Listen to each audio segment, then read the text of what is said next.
பெண் ஆட்டோ ஓட்டுநர்கள் அப்படிங்கும்போது நைட் ரைடு போகிறது எந்த அளவுக்கு சேஃப்டியாக இருக்குது? நைட் டைமில் எனக்கு நிறைய டைம் நடந்துக்குது. சில பேர் நம்ம ஓட்ட போகிறவங்க வந்து புக் பண்ணும்போது பார்த்தா நார்மலாக இருப்பாங்க, ஏறுற வரையும் கொஞ்சம் தூரம் போகும்போது பார்த்தா. Max Gold, cash for gold. Call 044 4545 4545. EVP Trade and Convention Center, Chennai. The biggest event destination now open for booking with 8,000 plus parking. Contact 85258 இப்போ ஆட்டோ ரைடில் சவாரி ஏறுறாங்க அப்படின்னா கஸ்டமர் கிட்ட அதிகமாக திட்டு வாங்கினது யாரு?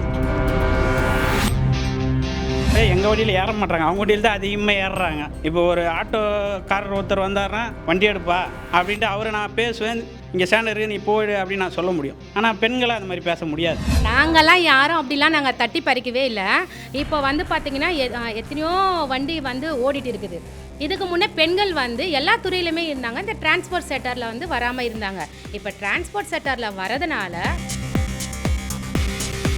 அவங்க எங்கன்னா வெளியே போனால் பிள்ளைகளுக்கு நகையை கூட போட்டு இட்டு போக மாட்டாங்க. ஆனால் இப்போ நாங்கள் போகிறதுனால எல்லா நகையும் போட்டு எந்நேரமானாலும் நான் சேஃபாக இட்டுன்னு வந்துடுவோன்ட்டு அவங்க இட்டுன்னு வருவாங்க. அதுக்காகவே எனக்கு கூப்பிடுவாங்க. அவங்க நகை போட்டு அனுப்புகிறாங்களாம், அவங்க சேஃப்டியாக போகிறாங்களாம், அப்படி இப்படின்றாங்க. அப்போ நாங்கள் மட்டும் அதை எத்தனை போயிட போகிறோம்? எங்களையும் ஒரு காலத்தில் அப்படி தானே பண்ணாங்க. ஆண் ஆட்டோ ஓட்டுநர்களுக்கு தான் ஆட்டோ ஸ்டாண்ட் நான் பார்த்துருக்கேன். பெண் ஆட்டோ ஓட்டுநர்களுக்கு பெருசாக ஸ்டாண்டு பார்க்கல. ஏன்? இங்கே நிற்காதீங்கம்மா, வண்டி எடுங்க, கொஞ்சம் முன்னாடி போங்க அப்படி தான் இப்போ வரைக்குமே சொல்கிறாங்க பல ஸ்டாண்டில். ஃப்ரீ பஸ் விட்டாங்க, கும்பலாக நின்று அரவரானாலும் ஏறி போகிறாங்க. அதுக்கப்புறம் சரி அவன் தான் கொஞ்சம் ஏற்றின்னு போயிட்டானா, நம்ம மீதியாவது ஏற்றுன்னு போவான்னா இவங்க சர்க்குன்னு வராங்க. மின்னல் 60 ரூபாயா, ரைட்டு ஓகே. அப்புறம் நாங்கள் எங்கே போகுது உக்காங்கின்னு நாம தான் போட்டுன்னு உக்காங்கிங்க. 60 ரூபா வாங்கினாலும் சிங்கிள் பேரண்ட் வந்து ஃபேமிலி பார்க்குறாங்க. 100 ரூபா வாங்கினாலும் சில ஆட்டோ டிரைவர்ஸ் வந்து ஒயின் ஷாப்பில் தான் 6 மணிக்கு மேலே வைக்கிறாங்க. இப்போ தான் நாங்கள் வந்திருந்தாலும் எங்களுக்கு ஸ்டாண்ட் இல்லாதனால தான் அந்த ஆப் எடுக்கிறோம். ஸ்டாண்டுன்னு ஒன்று இருந்தால் நாங்கள் ஏன் அந்த ஆப் தேடி போகிறோம்? அது கொஞ்சம் நீங்கள் யோசிக்கணும்ல, அண்ணனா தம்பியாக இருந்து. ஜென்ரலாக டூ வீலர் ஓட்டும் போது நான் பார்த்துருக்கேன், நிறைய ஆண்கள் வந்து பெண்களோட டிரைவிங்கை வந்து குறை சொல்லுவாங்க. ஸோ ஆட்டோ ஓட்டுறதுல ஆண்கள் சூப்பராக ஆட்டோ ஓட்டுறீங்களா, பெண்கள் சூப்பராக ஆட்டோ ஓட்டுறீங்களா? யார்? லெஃப்ட்டில் இண்டிகேட்டர் போட்டு ரைட்டில் திருப்புவாங்க. இவங்க அது கிடையாது, குதிரைக்கு லாடம் காட்டினமே சர்ன்னு போவாங்க, சர்ன்னு வருவாங்க. ராமா மின்னல் அப்படின்னா சர்க்குன்னு வந்துடுறாங்க. அதிகமாக ஃபைன் கட்டுறது ஆண்களா பெண்களா? அப்போ சென்னையில் இருக்கிற விமன் டிரைவருக்கு ஒரே ஒரு விஷயம் நான் சொல்லிக்கிறேன்.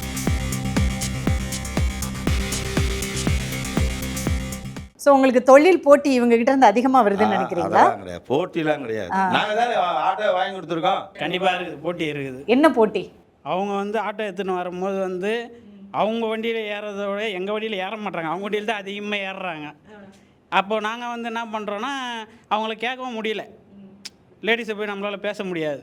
இப்போ ஒரு ஆட்டோக்காரர் ஒருத்தர் வந்தாருன்னா வண்டி எடுப்பா அப்படின்ட்டு அவரை நான் பேசுவேன், இங்கே ஸ்டாண்ட் இருக்குது நீ போயிடு அப்படின்னு நான் சொல்ல முடியும். ஆனால் பெண்களை அது மாதிரி பேச முடியாது. அதனால் இருக்கிறதெல்லாம் கொஞ்சம் கொஞ்சமாக அவங்க தன்வசப்படுத்துகிறாங்கன்றது தான் என் கருத்து. வீட்டில் ஹஸ்பண்ட் ஓட்டுறாங்க, லேடிஸும் ஓட்டுறாங்க. ஆனால் பணம் வீட்டுக்கு வந்து மட்டும்தான் சேருது. அதை புரிஞ்சுக்கணும் ஒரு சிலர்லாம். ஏன்னா நம்மளுக்கு அவங்க ஓட்டினாலும் அது நம்மக்கிட்ட தான் வருது, நம்ம ஓட்டினாலும் நம்மக்கிட்ட தான். பட் அவங்க வீட்டில் அவர் மட்டும்தான் ஆட்டோ ஓட்டு வர்றாரு. நான் சொல்கிறது 2 பேர் வீட்டில் ஓட்டுறது அது ரீசனு. ஆனால் மெயினாக அண்ணன் சொன்னா போல் பெண்களுக்கு ரொம்ப சப்போர்ட் பண்ணுறாங்களே, சேஃபாக ஃபீல் பண்ணுறாங்க எல்லோரும். ஏன்னா நம்மக்கிட்ட ட்ராவல் பண்ணுறவங்க என்ன சொல்கிறாங்கன்னா, இல்லை லேடிஸில் இருந்தால் கொஞ்சம் எங்களுக்கு கம்ஃபர்டபுளாக இருக்குது, இந்த ஐடி ஃபீல்டு போகிறவங்க அவங்களாம் இந்த மாதிரி சொல்கிறாங்க. சேஃபாக ஃபீல் பண்ணுறது பெண்களா ஆண்களா? பெண் ஆட்டோ ஓட்டுநர்கள் டிரைவ் பண்ணுறது பெண்கள் மோஸ்ட்லி. பெண்களுக்கு மட்டும்தான் சப்போர்ட் பண்ணுவாங்க. பெண்கள் தான் மேடம். இல்லை, இதுக்கு முன்னாடியெல்லாம் நாங்களும் தான் வந்து ஓட்டிகிட்டு இருந்தோம் பெண்கள் வரத்துக்கு முன்னாடி. அப்போ எங்களை சேஃபாக அவங்க வந்து இது பண்ணாங்க. இன்றைக்கி வந்து பெண்கள் வந்த பிறகு அவங்கள ஏன் இது அவங்க வந்து அவங்க குடும்பத்தில் இருக்கவங்க மாதிரியே பெண்களையும் குழந்தைங்களையும் கேர் பண்ணுவாங்கன்ற ஒரு கான்செப்ட்னால அவங்கள இது பண்ணுறாங்க. மற்றபடி அதுக்கு முன்னாடிலாம் நாங்கள் தானே கேரிங் ஆகிட்டுன்னு போயிட்டுன்னு வந்தோம். என்னை இப்போ கூட கூப்பிட்றாங்க, இப்போ ஒருத்தவங்க கூப்பிட்றாங்கன்னா, சார் நீங்கள் வாங்க, நீங்கள் வந்தீங்கன்னா எங்களுக்கு கம்ஃபர்டபுளாக இருக்கும், குழந்தைய நல்லபடியாக இட்டுன்னு போய் இட்டுன்னு வராங்க. என்னை நம்பி இப்போ வந்து 6th படிக்கிற ஒரு பொண்ணு சிங்கிளாக நானே இட்டுன்னு போய் இட்டுன்னு வரேன். ஸோ அப்படி போகும்போது அந்த இப்போ இவங்க வந்துட்டாங்கன்றதுனால அவங்களுக்கு அது மாறி போயிடுச்சுன்னா என்னோடய பொழப்புல மண் ஊற்றுது. ஆண் ஆட்டோ ஓட்டுநர்களோட பொழப்பை தட்டி பறிக்கிறீங்க பெண் ஆட்டோ ஓட்டுநர்கள். நாங்கள்லாம் யாரும் அப்படிலாம் நாங்கள் தட்டி பறிக்கவே இல்லை. இப்போ வந்து பார்த்திங்கன்னா எத்தனையோ வண்டி வந்து ஓடிட்டு இருக்குது. இதுக்கு முன்னே பெண்கள் வந்து எல்லா துறையிலுமே இருந்தாங்க, இந்த டிரான்ஸ்போர்ட் செக்டாரில் வந்து வராமல் இருந்தாங்க. இப்போ டிரான்ஸ்போர்ட் செக்டாரில் வரதுனால பெண்களுக்கும் ஒரு மோட்டிவேஷனாக ஒரு மோட்டிவேஷனாகவும் அனுப்புகிறாங்க. இப்போ நிறைய பேர் ஐடியில் வேலைக்கு போகிறவங்களாம் என்ன பண்ணுவாங்கன்னா, காலையில் இதான் பிக்கப் டைம், ஈவினிங் இதான் பிக்கப்பு, நீங்கள் டியூஷனு, ஸ்நாக்ஸ், லஞ்சு நாங்கள் எல்லாமே கொடுத்துருவோம், நீங்களே பார்த்து விட்டுட்டு போயிடுங்க. ஒரு ஹோம்மேட் மாதிரி எங்களை ஒரு ஆட்டோ டிரைவரும் தாண்டி ஒரு ஹோம்மேட் மாதிரி ஒரு தாயா, ஒரு அக்காவா, தோழியா பண்ணிடுறாங்க. அவங்க என்ன சொல்கிறாங்க, அம்மா காலையில் பாப்பா பிக் பண்ணியாச்சு, மதியானம் நாங்கள் லஞ்சு கொடுத்துட்டோம், ஈவினிங் வீட்டில் விட்டுட்டோம், அதுக்கப்புறம் டியூஷனில் விட்டுட்டோம், திரும்ப நாங்கள் கூட்டின்னு வந்துட்டோம், ஒரு 10 நிமிஷம் இருங்கக்கா, நாங்கள் வந்துடுறோம், எங்ககிட்ட கொடுத்துட்டு குழந்தைப்பாங்க. அந்த 10 நிமிஷம் நாங்கள் வெயிட் பண்ணி விட்டுட்டு தான் நாங்கள் வரோம். இவங்க வந்து டபுள் ரோல் பார்க்குறாங்க. இந்த மாதிரி இவங்க வந்து கேர் பண்ணுறதுனால தான் எங்களுக்கான வர சவாரிங்கெல்லாம் வந்து இவங்களை தட்டி படிக்கிறாங்கன்னு சொல்கிறோம், வேற ஒன்றும் கிடையாது. பொறுமை கிடையாது எப்பயுமே ஆம்பளைங்களுக்கு. நாங்கள் போனால் ஒரு 10 நிமிஷம்னாலும் வெயிட் பண்ணுவோம், அரை ஒரு நாளும் வெயிட் பண்ணுவோம், அதுக்கேற்ற பேமெண்ட் அவங்க கொடுத்துருவாங்க. ஆனால் அவங்களுக்கு அந்த பொறுமை இருக்காது, அத்தை சவாரி போவோம் அப்படின்னு போயிடுவாங்க. அதுக்காக லேடிஸ் வந்து அதிகமாக சவாரி வந்து பெண்களுக்கு ஆண்களை விட அப்படின்றீங்க. அதுமாரி மெயினாக அதுக்கு முன்னெல்லாம் வந்து நான் ஏற்றுற கஸ்டமரே சொல்கிறேன், அவங்க எங்கன்னா வெளியே போனால் நான் பிள்ளைகளுக்கு நகையை கூட போட்டு இட்டு போக மாட்டாங்க. ஆனால் இப்போ நாங்கள் போகிறதுனால எல்லா நகையும் போட்டு எந்நேரமானாலும் நான் சேஃபாக இட்டுன்னு வந்துடுவோன்ட்டு அவங்க இட்டுன்னு வருவாங்க. அதுக்காகவே எனக்கு கூப்பிடுவாங்க. வரிசையா பெண் ஆட்டோ ஓட்டுநர்கள் இருக்கிறதுனால ஆண் ஆட்டோ ஓட்டுநர்களோட வேலை பறி போகுது அப்படின்னு நினச்சி நீங்கள் சொல்கிற காரணங்களை லிஸ்ட் அவுட் பண்ணுங்க. அதாவது அவங்க இப்போ சொன்னாங்கல்ல, இந்த மாதிரி பொறுமை இல்லைன்னு சொல்லி சொன்னாங்கல்ல, அந்த பொறுமை எங்களுக்கு எப்போவுமே இருக்குது. அவங்க நகை போட்டு அனுப்புகிறாங்களாம், அவங்க சேஃப்டியாக போகிறாங்களாம், அப்படி இப்படின்றாங்க. அப்போ நாங்கள் மட்டும் அதை எத்தனை போயிட போகிறோம்? இல்லை எனக்கு தெரியல அவங்க ஏன் அப்படி சொன்னாங்கன்னு. இப்போ நாங்கள் எத்தனை போயிட போகிறோம்? அதெல்லாம் எங்களையும் ஒரு காலத்தில் அப்படி தானே இது பண்ணாங்க, எங்களை நம்பினாங்க. எல்லாருமே லேடிஸ் வரதுக்கு முன்னாடி எங்களை நம்பி தான் அனுப்புகிறாங்க. அது சின்ன கொஞ்சம் இப்போ மாறி போச்சு. இப்போ மாறி போச்சு, மாறி போச்சு. வேற என்னென்ன ரீசன்? வேற என்ன ரீசன்? இப்போ 20,000 ரூபாய் கொடுத்து ஆட்டோ தராங்க, அதான் ரீசனு. ஆண் ஆட்டோ ஓட்டுநர்களுக்கு தான் ஆட்டோ ஸ்டாண்ட் நான் பார்த்துருக்கேன், பெண் ஆட்டோ ஓட்டுநர்களுக்கு பெருசாக ஸ்டாண்டு பார்க்கல. ஏன்னாக்கா அவங்க வந்து ஆட்டோ டிரைவர்ஸ்லாம் என்ன சொல்கிறாங்கன்னா, நாங்களும் நிறைய ஸ்டாண்டில் நாங்கள் கேட்டிருக்கோம், இது வந்து நாங்கள் பல வருஷமாக இருக்கிறோம், இதுக்குன்னு வந்து ஒரு சந்தா மாதிரி ஏதோ ஒன்று நாங்கள் கட்டியிருக்கிறோம், லேடிஸ் திடீர்னு வந்து நாங்கள் விட மாட்டோம் அப்படின்ற மாதிரிலாம் எக்மோர் சைடு அந்த மாதிரிலாம் எங்களுக்கு நிறைய பேர் எங்களுக்கு ஃபைட் பண்ணியிருக்கிறாங்க. நாங்கள் இப்போ வரைக்குமே நாங்கள் ஆப்பில் எடுத்தோன்னா பஸ் ஸ்டாண்டோ ரயில்வே ஸ்டேஷனோ அந்த மாதிரி தான் நாங்கள் எடுப்போம். அதுலேயே அந்த ஆப் மூலிமா எடுக்கும்போது நாங்கள் போய் நின்னா கூட இங்கே நிற்காதீங்கம்மா, வண்டி எடுங்க, கொஞ்சம் முன்னாடி போங்க அப்படி தான் இப்போ வரைக்குமே சொல்கிறாங்க பல ஸ்டாண்டில். உங்களை விரட்டுறாங்களா? கண்டிப்பாக ஆட்டோ ஸ்டாண்டில் நிற்க விட மாட்டேங்கிறாங்களா? அப்படியே அந்த ஆப் மூலிமா தான் எடுப்போம். மீறி நாங்கள் போய் எடுக்கிறோன்னு வச்சுக்கோங்களேன், ஒரு பஸ் ஸ்டாண்டில் நிற்கிறோன்னா உள்ளேருந்து வர சவாரி வந்து அந்த ஆட்டோ ஸ்டாண்டில் இருக்கிற அண்ணாக்கள் தான் எடுப்பாங்க. அப்போ அவங்க வந்து ஒரு 100 150 கேட்குறாங்கன்னு வச்சுக்கோங்களேன், நாங்கள் ஆந்து வேலை போகும்போது நாங்கள் 80 ரூபா கொடுத்தா கூட நாங்கள் வாங்கிப்போம். நாங்கள் போகிற இடத்துக்கு 100 ரூபாய் கேட்டால் நீங்கள் வந்து அந்த இடத்துக்கு வந்து நின்ட்டிங்கன்னு வச்சிங்களேன், 60 ரூபா கொடுங்க, 50 ரூபா கொடுங்கன்றீங்க. அப்போ எங்களுக்கு அந்த சவாரி அடி போகிறதில்ல, நாங்கள் சந்தா கட்டிட்டு அங்கே ஸ்டாண்டப் போட்டு வருஷத்துக்கு ஒரு இது பண்ணிக்கின்னு போலீஸ்க்கும் நாங்கள் மாமூலை கட்டிக்கின்னு இதெல்லாம் இருந்துக்குன்னு இதுமாரி பண்ணும்போது நீங்கள் வந்து 60 ரூபாய் ஏற்றின்னு போனால் நாங்கள். மேடம், ஆட்டோ ஸ்டாண்டு எத்தனை வருஷத்துக்கு முன்னாடி வந்ததுன்னு நினைக்கிறீங்க? 40-50 வருஷத்துக்கு முன்னாடியே வந்துருச்சு. இவங்க எப்போ வந்தாங்க? அதான் அந்த ஆட்டோ ஸ்டாண்டு நாங்கள் ஏன் அந்த 50-60 ரூபாய் நாங்கள் வாங்குறோன்னா, இப்போ எக்மோர் நான் ஐநாவரத்தில் இருக்கேன், எக்மோரில் நான் நிற்கிறேன் போது 60 ரூபாய் வருதுன்னா நான் அந்த வேலை நான் ஃப்ரீயாக தான் போக போகிறேன், அதுக்கு அந்த 60 ரூபாய் வந்தால் போதும் அப்படின்னு நாங்கள் நினைப்போம். நாங்கள் வந்து 100 ரூபாய்க்கு போய் தான் பழக்கப்படுத்தி வச்சுருக்கோம். 60 ரூபா வாங்கினாலும் சிங்கிள் பேரண்ட் வந்து ஃபேமிலி பார்க்குறாங்க. 100 ரூபா வாங்கினாலும் சில ஆட்டோ டிரைவர்ஸ் வந்து ஒயின் ஷாப்ல தான் 6 மணிக்கு மேல வைக்கிறாங்க. ஃபர்ஸ்ட் சப்போர்ட் பண்ணனும். நான் வந்து டீடோட்டர். யார் வந்து எனக்கு எந்த கெட்ட பழக்கம் கிடையாது, தப்பு. என்னைக்கு வந்து நீங்க பேசுறீங்க, நீல ஓட்ட கூடாது. நான் 25 வருஷம் ஆகுது. சில ஆட்டோ டிரைவர் நான் சொல்லிட்டேன். ஓகே, எல்லாரையும் சொல்லல. அதாவது இங்க இருக்கிறவங்க எல்லாம் அண்ணா நானே உங்களுக்கு சப்போர்ட் வாங்கினேன். இங்க இருக்கிறவங்க எல்லாம் குடிக்காத குடிமகன்கள், அதனால சண்டைக்கு வரும். ஆட்டோ ஓட்டுற பூரா பெண்களுக்காக தான் சப்போர்ட் பண்றாங்க. அண்ணா நீங்களே சொல்லுங்க, அவங்களுக்கு ஆட்டோ ஸ்டாண்ட் தேவையா தேவையில்லையா? தேவை. எப்போ வரும் ஆட்டோ ஸ்டாண்டுனா? அதுக்கு மெம்பர்ஸ் 40-50 பேர் இருப்பாங்க ஒரு ஸ்டாண்டில். அது அவங்களுடைய எத்தனை பேர் சேர்க்குறாங்களோ அவங்களுடைய விருப்பம். அது அதை வந்து ப்ராப்பராக ஹேண்டில் பண்ணோன்னா அதுக்கு தான் சந்தான்னு ஒன்று கட்டுறோம். 500 ரூபாயோ 1000 ரூபாயோ மாதம் மந்த்லி ஒன்லி. அந்த தொகை எதுக்காக செலவு பண்ணுவீங்க? ஆயுத பூஜை கும்பிட்றதுக்கு. அவங்கக்கிட்ட போய் அந்த வருஷ கடைசியில் கேட்க முடியாதுன்றதுக்காக மாத தொகையாக அதை இது பண்ணி வருஷத்தில் ஆயுத பூஜை அன்னைக்கு சேர்க்குற தொகையிலேருந்து ஒரு குறிப்பிட்ட அமௌண்ட், 40 பேர் இருக்கிறாங்கன்னா அவ்வளவும் செலவாக போகிறது கிடையாது. அது ஒரு குறிப்பிட்ட தொகையை எடுத்து அந்த செலவை வந்து ஆயுத பூஜைக்கு செலவு பண்ணிவிட்டு மற்றதை இவங்ககிட்ட கொடுத்து ஆயுத பூஜைக்கு சந்தோஷமாக இருக்குன்னு அனுப்பிச்சி வைப்போம் பொறிகல்லையோட. யாருக்கு? எங்கள் சக ஆட்டோ டிரைவர்கள். Okay okay. பட் ஒரு ஆட்டோ ஸ்டாண்டு ஒரு சங்கமா செயல்படும். அது ஒரு மினி சீட்டு கம்பெனி மாதிரி நீங்க அந்த பைசா குடிச்சு செலவு பண்ணிப்பீங்க, எல்லாம் பண்ணிப்பீங்க. அந்த ஆட்டோ ஸ்டாண்டுக்கு வேற ஆட்டோக்காரங்க வந்தா உங்களுக்கு பிடிக்காது. அவங்க வீட்டுல ஃபேமிலிக்கு, அவங்க வீட்டு ஃபேமிலிக்கு திருமணத்துக்கு வட்டிக்கு கொடுப்பாங்க. 2 பைசா வட்டிக்கு, பேங்க்ல வாங்கணும்னா வட்டிக்கு வாங்கணும்ன்ற மாதிரி 2 பைசா இன்ட்ரெஸ்ட்டுக்கு கொடுப்பாங்க.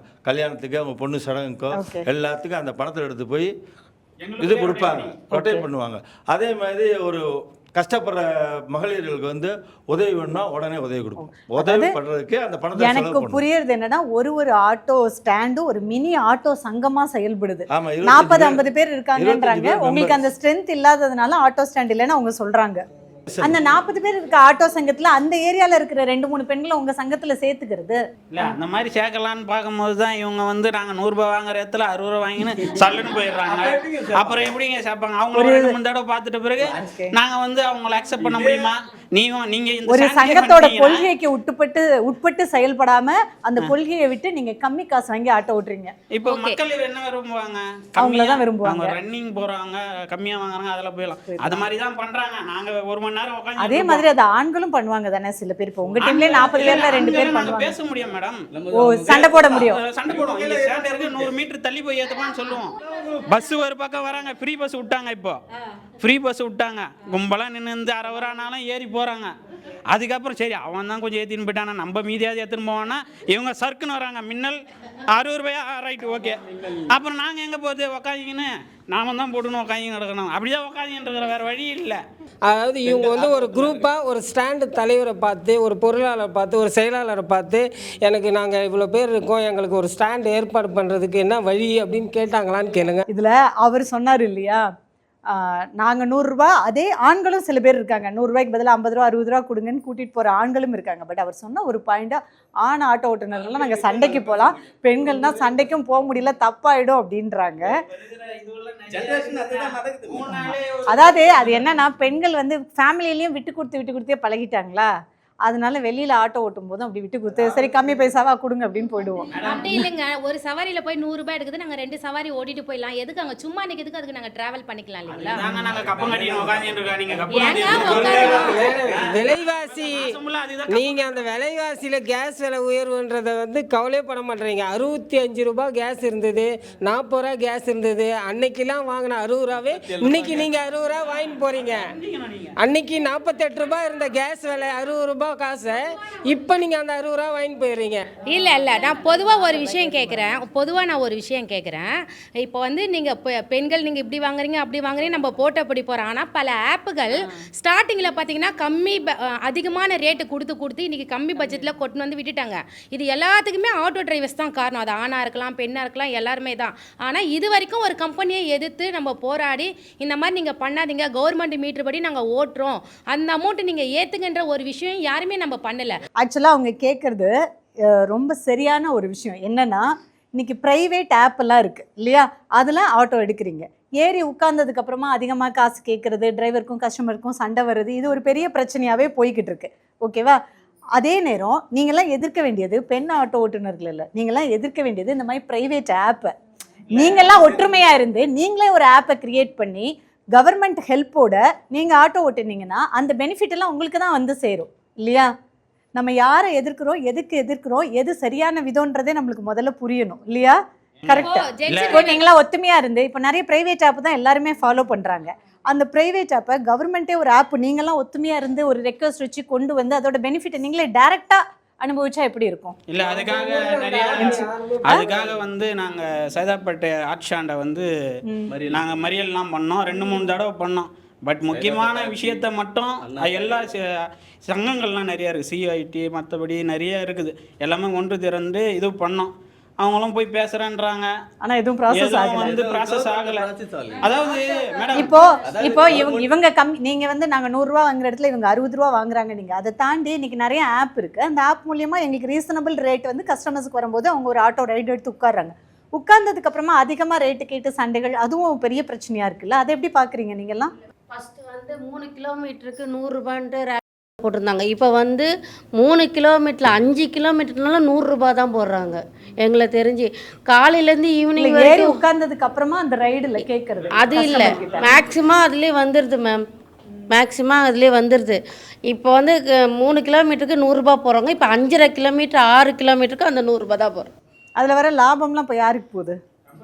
கம்பெனிக்காரங்களுக்கு தான் போகுது. அப்போ எக்ஸ்ட்ரா ஒரு 20 ரூபா கொடுங்க மேம், இல்லை ஒரு 10 ரூபா கொடுங்கன்னா அந்த ஆப்லேருந்து கேன்சல் பண்ணிடுறாங்க. நாங்கள் போய் பக்கத்தில் நிற்கும் போதே கேன்சல் பண்ணிடுறாங்க. நான் 10 ரூபா இல்லை, நான் வேறு வண்டியில் போய்க்கிறேன் அப்படின்னு சொல்லிட்டு மறுக்க வேறு வண்டியில் ஏறி போயிடறாங்க. அப்போ என்ன ஆகுதுன்னா நாங்கள் போய் நிற்கிறது எங்கள் டைமிங் வேஸ்ட் ஆகுது. பொதுமக்கள் வந்து அந்த எது கம்மியாக இருக்கோ அதை தான் மேடம், எது கம்மியாக இருக்கோ அதை தான் சூஸ் பண்ணுறாங்க. ஆனால் அது கம்மியாக இருக்கிற ஆப்பில் எங்களுக்கு அதுக்கு தகுந்த வருமானமே இல்லை. ஆனால் நீங்கள் அந்த விலைவாசி உயர்வு, வண்டியோட விலை உயர்வு, எங்களோட தேய்மானம், உடம்பு எல்லாமே இருக்குது, ஆண்களுக்கும் சரி பெண்களுக்கும் சரி. ஆனா நீங்க ஏறி உட்கார்ந்ததுக்கு அப்புறமா காசு கேட்கும்போது ஒரு சண்டை வருது இல்ல? ஆனா அதே அந்த ஆப் வந்து சில பேர் அது இல்ல, ஏறி உட்கார்ந்த பிறகு ஒரு சில பேர் பண்றாங்க. ஆக்சுவலா அந்த ஆப் வந்து தமிழ்நாட்டிலே கிடையாது, வெளி இடத்துல இருக்கு. தமிழ்நாட்டுல இருந்தா எங்க ஆளுங்க யாருமே விட மாட்டாங்க. போய் முற்றுகை போராடிட்டு அந்த இடத்துலயே நிறுத்தி அந்த ஆப்பை ஸ்டாப் பண்ண துணிஞ்சிருவாங்க. யாருமே முடியாமலாம் இல்லை. நாங்கள் இப்போ கஸ்டமரையும் டிரைவரையும் 2 பேரையும் சேர்ந்து 2 பேரும் எப்படியாவது அடிச்சுங்க, எனக்கு அமௌண்ட் வந்தால் போதுன்ற மாதிரி தான் அவங்க இது. எனக்கு கால் பண்ணுறது கூட அவங்களுக்கு வசதி கிடையாது. ப்ளஸ் வந்து இப்போது 56 ரூபா இருந்த கேஸ் விலை வந்து 100 ரூபா கிட்ட தொட்டுது. அப்போ வந்து முன்னாடி கொடுத்த அதே அமௌண்ட்டை தான் இப்பயும் கொடுக்குறாங்க. நம்ம எக்ஸ்ட்ராவும் கேட்க முடியல, கேட்டால் இன்னொரு ஆப் வருது. அது அப்படியே இப்படி சொல்லினே போகலாம். ஒருத்தன் அதிகமாக கொடுக்குறான், ஒருத்தன் கம்மியாக கொடுக்குறான். இவங்க என்ன பண்ணுறாங்க, வீட்டில் உட்காந்து கஸ்டமர் எது கம்மியாக இருக்கோ அதை செலக்ட் பண்ணுறாங்க. பட் எங்களோட கஷ்டம் அவங்களுக்கு புரியல. அது புரியணும் அவங்களுக்கு. ஏன்னா வந்து நாங்கள் புக் பண்ணுறோம் 20 ரூபா 30 ரூபா எக்ஸ்ட்ரா கேட்குறோன்னா அது வந்து இந்த அரசு வந்து பெட்ரோல் விலையை வந்து அதிகப்படுத்தினா அதுக்கு ஒரு ரேட்டு எங்களுக்கு கொடுக்க போகிறது கிடையாது. சேம் அதே ரேட்டு தான் இது 56 ரூபா ரேட்டு தான் இப்பயும் கொடுக்குறாங்க 100 ரூபா இருக்கும் போதும். அதை வந்து நாங்கள் சாட்டிஸ்ஃபேக்ஷன் பண்ணுறதுக்காக தான் வந்து 20 30 கேட்குறோம். இப்போ அது தவறுதலாக எடுத்துக்கிறாங்க. ஆனால் அது வந்து சில கஸ்டமர் அக்செப்ட் பண்ணி உங்கள்கிட்ட கொடுப்பாங்க, சில பேர் சண்டை போடுவாங்க, கொடுக்க மாட்டாங்க. இல்லை அதை வந்து நாங்கள் என்ன பண்ணுவோம்னா, நாங்கள் புக்கிங் பண்ணும் போது தெளிவாக ஃபோன் பண்ணி கேட்டுருவோம், இல்லை மெசேஜ் பண்ணிவிடும். Madam extra 30 rupees fuel rate increase அப்படின்னு சொல்லி மெசேஜ் போட்டுருவோம். அது ரீசன் நினைக்கிறவங்க வந்து ஓகே இல்லைனா ஓகே வாங்க. உங்களுக்கு அந்த பிரச்சனைலாம் இருக்கா மேடம்? எனக்கு இப்போலாம் ஒரே ஒரு டவுட்டு. நான் நிறைய ஸ்டாண்ட்லேயும் கேட்டிருக்கேன். ஸ்டாண்டுனா என்ன, அது பற்றி இன்னும் யாருமே ஸ்டாண்டுனா அவங்களுக்குள்ள சந்தா வசூல் பண்ணி அவங்களுக்குள்ள பண்ணுறது தானே. அது கவர்மெண்ட்டுக்கு ஒன்றும் நம்ம ஒன்றும் எதுவும் பண்ணல இல்லையா? அப்போ ஸ்டாண்டுனா என்ன? அந்த ஸ்டாண்டை விட்டுட்டு கவர்மெண்ட்டில் நம்ம போராடி மீட்ரு கட்டணம் ஏற்றுங்க, இந்தமாரி எல்லா ரேட்டும் ஏறிடுச்சு அப்படின்னு சொல்லி ஒத்துமையாக போராடி நம்ம அந்த ஸ்டாண்டுன்ற ஒரு விஷயம் இல்லாமல் நம்ம மீட்ரு போட்டு ஓட்டினா என்ன என் கேள்வி. அது நான் ஸ்டாண்ட்லேயே 13 வருஷத்துக்கு முன்னே ஏற்றுனது. குதிரை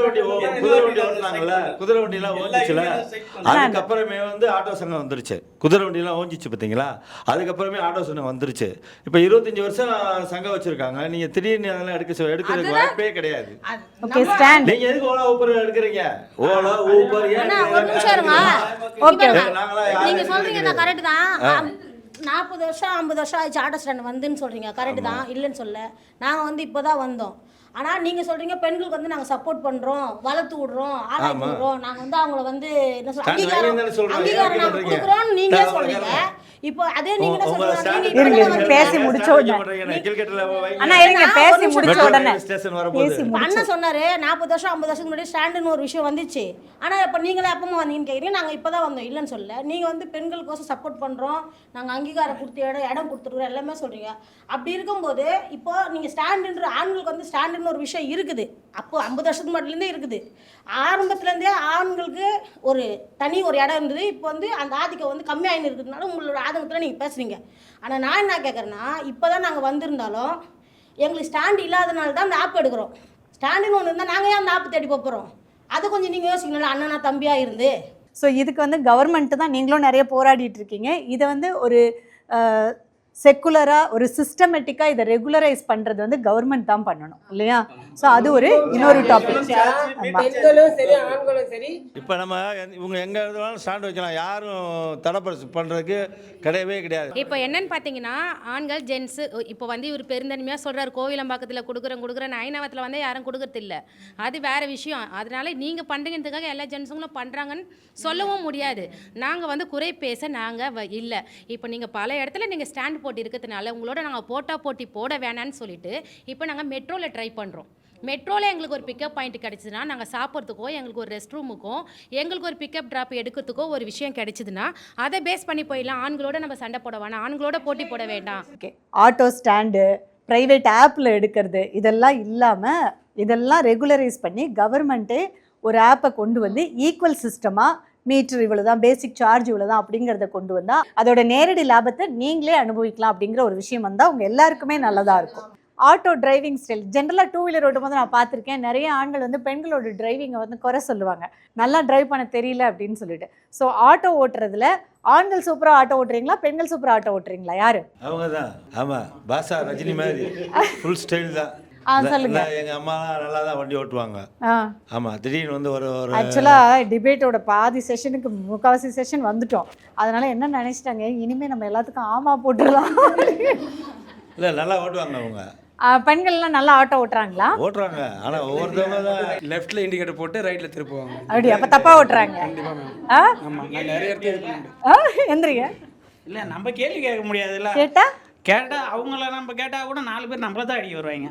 அதுவே வந்து நம்ம ஆம்பளை கேட்டா நம்ம 2 பேருக்குள்ள சண்டை போட்டுக்கலாம், அது பிரச்சனை இல்லை. அகைன் நீங்க தான் வந்து நிக்குது, உங்க கூட எல்லாம் சண்டை போட முடியாதுன்னு. அதாவது பெண்களாக அவங்கள நான் எல்லாரையும் கையெழுத்து கும்பிட்றேன், அவங்களுடைய இதுவெல்லாம் பார்த்து ரொம்ப சந்தோஷப்படுறேன். ஆனால் ஆட்டோ டிரைவராக வந்துட்டா டீலுக்கு டீலு தான், அவ்வளோதான். அதுக்கு வந்து ப்ராப்பராக இருக்கணும். சரி, குட் ஆட்டோ டிரைவர்ஸ் யாரு, ஆண்களா பெண்களா? பெண்கள் தான் மேடம். நான் சொல்லுவேன், நீங்கள் நல்லா ஓட்ட மாட்டீங்களா? நான் ஓட்டுவேன் மேடம். ஆனால் எங்களை விட அவங்க தான் நல்லா ஓட்டும். ஏன்னா நான் போன வாரம் ஒரு லேடி வந்து ரைட்டில் இண்டிகேட்டர் போட்டு போயின்னே இருக்காங்க. அவங்க பொறுத்து நான் இண்டிகேட்டர் ஆஃப் பண்ண சொல்கிறதுக்கோசரம் போகிறேன், அவ்வளோ ஸ்பீடு போகிறாங்க, என்னை விட அவ்வளோ வேகம். ஒரு கலாய்க்கிறாரா? என்னால் முடியல, துரத்தி டோர் திறந்துருக்கு, அதை சொல்கிறது கூட முடியல என்னால். பயமா இருக்கு, அந்த அளவுக்கு ஸ்பீடு போகிறாங்க. சொல்லுங்களா? நான் வந்து நம்ம மிரட்டக்கூடாது. நீங்க ஏதாவது கரெக்டா ஒரு நச்சின்னு ஒரு வார்த்தை சொல்லுங்க பார்க்கலாம். நாங்கள் வந்து இண்டிகேட்டர் போட்டு லெஃப்ட்டில் மிரர் பார்ப்போம், எந்த சைடு இண்டிகேட்டர் போட்டாலும் அந்த சைடு மிரர் பார்ப்போம். இவங்க அது கிடையாது, குதிரைக்கு லாடம் காட்டின மாதிரி சர்ன்னு போவாங்க, சர்ன்னு வருவாங்க.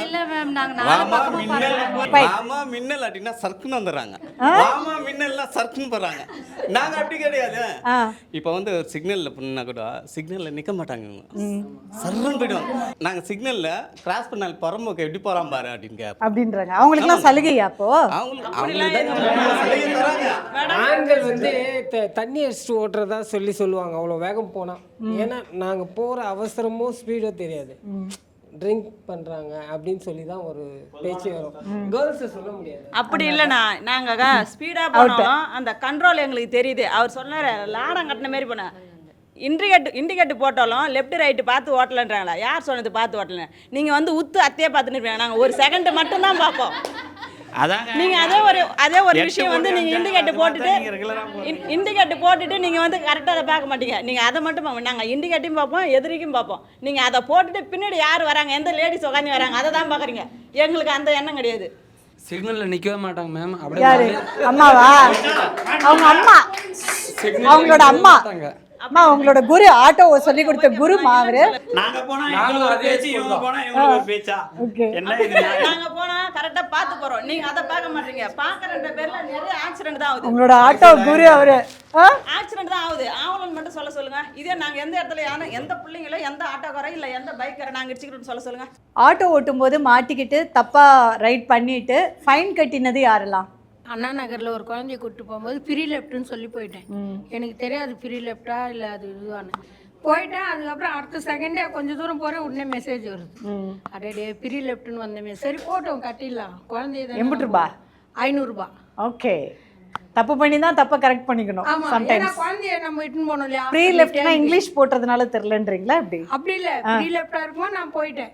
ஆனா நான் கவனிக்காம போயிட்டேன், குழந்தைக்கு உடம்பு முடியலன்றதுனால கவனிக்க. 500 ரூபாய். திருவான்மியூர் சிக்னல்ல கிராஸ் பண்ணுறப்போ ரெட்டு போட்டு சடனாக வந்து க்ரீன் போட்டாங்க, எல்லோவே இல்லை.